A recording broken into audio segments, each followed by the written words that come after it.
Ladies and gentlemen, today I would like us to have a little chat, have a little talk, because there are some things I've been observing and watching as an individual and came into a conclusion that so many things in this world, they are not what we think they are.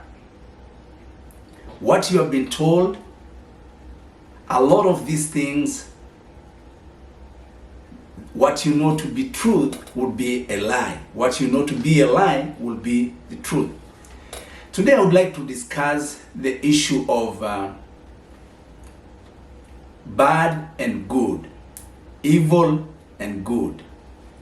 Because I've come to realize whenever you hear the global leaders and people in general, but mostly I would say the global leaders because they are the ones who are shaping that narrative. Whenever you hear about something bad, whenever you hear about something good, it means you have to observe and get to understand what is going on. Because good will be presented to you as evil, and evil will be presented to you as good. Let me give some examples that you may be able to understand what I mean.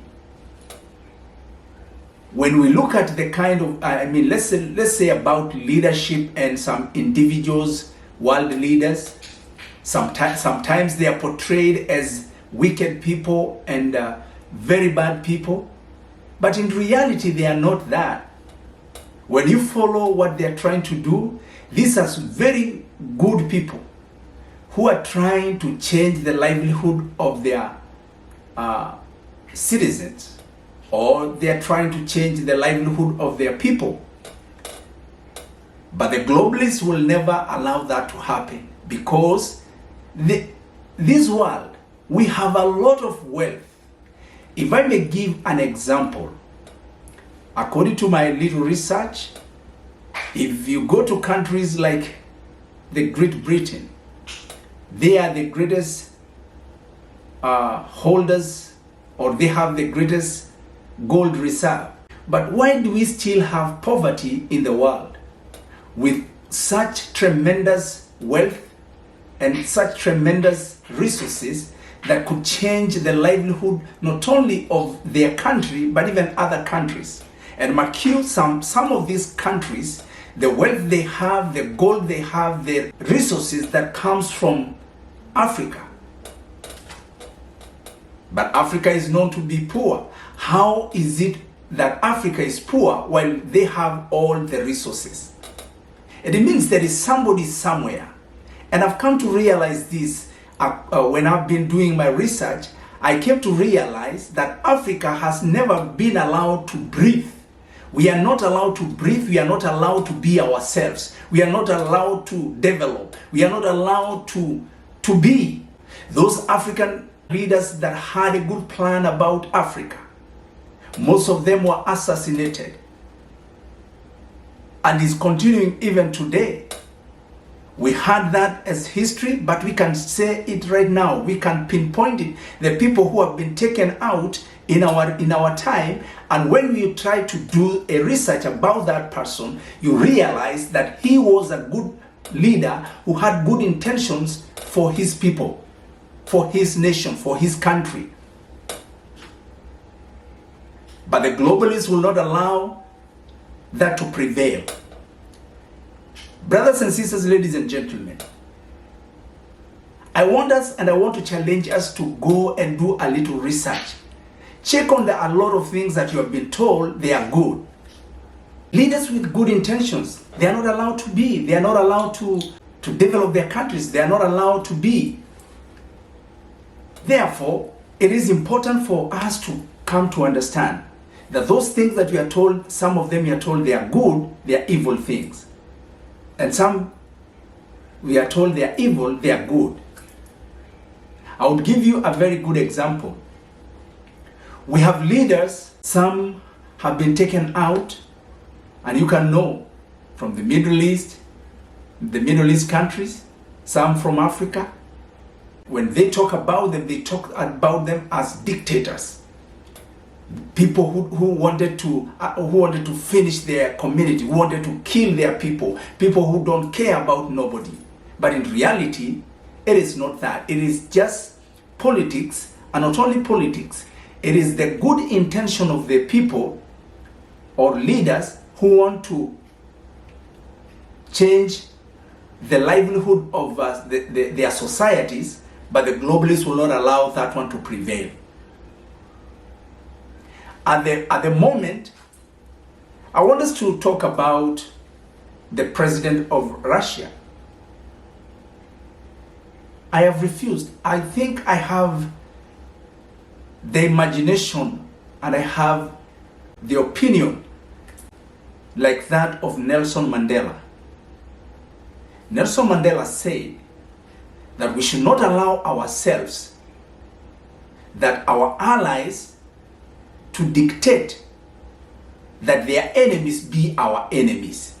The president of Russia and Russia at large, right now they are he's being displayed as the worst person. But when you follow in reality what is happening in Russia and Ukraine, recently African leaders sent a delegation to try to bring these two countries together.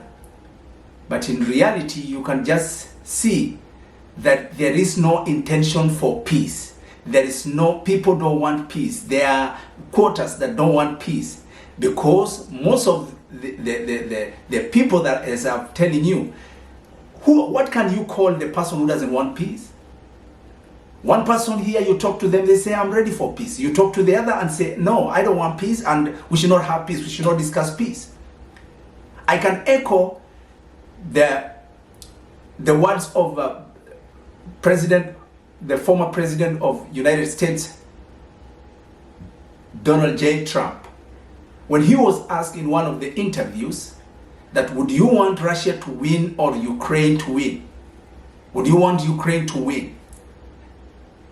Donald Trump answered, and this really touched my life, touched my heart, the kind of an answer he gave. He said, I don't want people to continue dying. That should be the inspiration for every leader. That should be the focus for every leader. How can we stop people from dying? But because they are beneficiaries of the wars, there are people who benefit from wars. They have to create those proxy wars for them to benefit. But who is suffering? Ordinary citizens, ordinary Ukrainian and Russian citizens are the ones that are suffering. And that's how it has been in the world. Our leaders will declare war against another country, go there, pillage cities, pillage villages, pillage societies, on whose interest? Therefore, brothers and sisters, ladies and gentlemen, when you look at Russia, when you look at the president of Russia, he doesn't sanction anybody. He has not invaded anywhere. Even the Ukraine, you are being told, go do your research. You will find that there is an agreement, there is a NATO agreement with Russia, that they should not expand beyond what they had agreed previously. So for them to come and want to put Ukraine into NATO, I mean, Russia cannot accept that.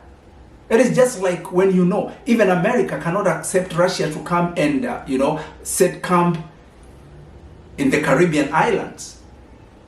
Why do you expect Russia to allow NATO to come into their territory, into their home states?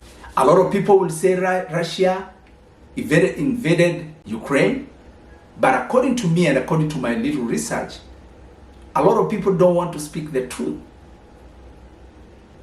When we go to history, Russia did not colonize any country. But the same people who colonized, we know them as good. They are portrayed as good people, good governments, good countries, good individuals. Even the very people who ordered that. Follow who are the beneficiaries of slave trade, who are the beneficiaries of wars. Then you will know that whatever that you have been thinking to be true, it has been a lie. And what you think is a lie is the truth. For me, as a person, I don't support Russia. I don't support Ukraine. I support humanity. So whoever that is on the right side, that's the person I support. But when it comes to political standings, Russia is an ally for Africa, and he has been a truthful ally for Africa. According to America, there is a report that is sitting, could be in Congress or wherever they put their documents, I don't know. But there is a document that is called Kissinger Report. This is a document on how they discuss and strategize on how never to allow Africa to use their resources, and how they are going to manipulate Africa, and how they are not going to allow Africa to benefit from their resources. But when they come to us, they come as saviors. They come as people who are, bringing salvation to Africa. Africa doesn't need aid.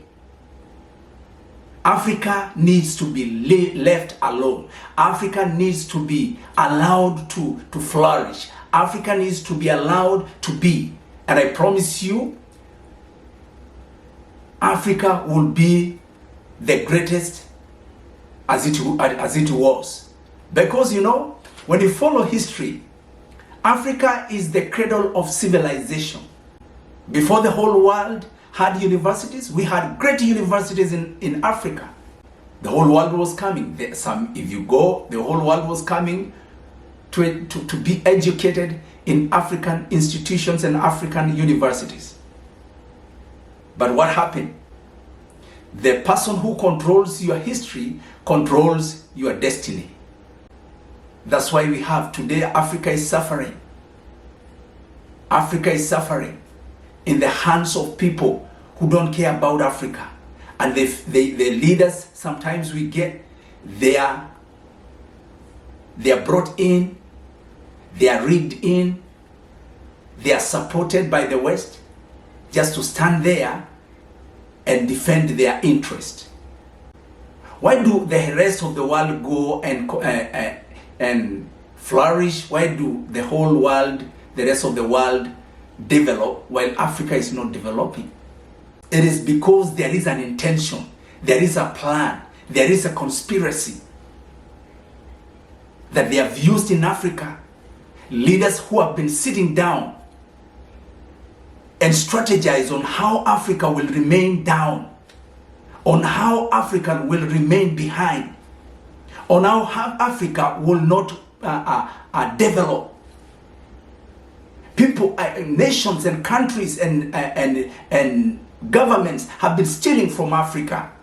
But time has come. You can see now what is happening in the West Africa. The time for revolt is there, and it has come. And therefore, today even I call my fellow African people. You are always alone. But when we unite as a society, as a people, as a race, we stand and say, things have happened to us. We have suffered so long. We have suffered so much. But a time has come when we need to stand and say, enough is enough. Enough is enough. Enough is enough for Africa. Thank you.